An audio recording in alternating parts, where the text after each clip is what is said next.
আমার এতই অভাবের সংসার স্বামী, সন্তানের মুখে যে দুফোঁটা মধু দেব সেই ক্ষমতা আমার নেই।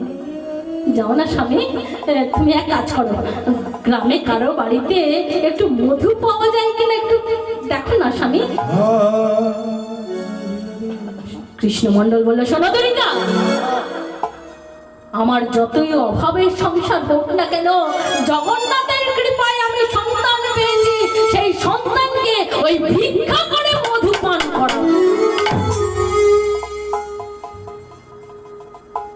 কৃষ্ণমণ্ডল কি করলে? শিশু সন্তানটিকে কোলে নিলেন, কোলে নিয়ে গোপালের কাছে গেলেন।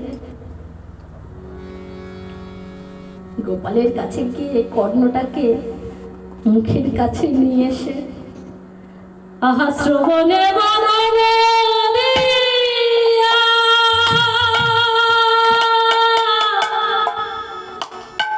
কৃষ্ণ নাম দিল,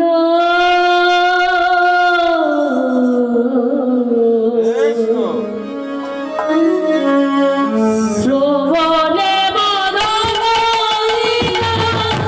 কৃষ্ণ নাম দিল, শ্রবণে কৃষ্ণ নাম দিল, শ্রবণে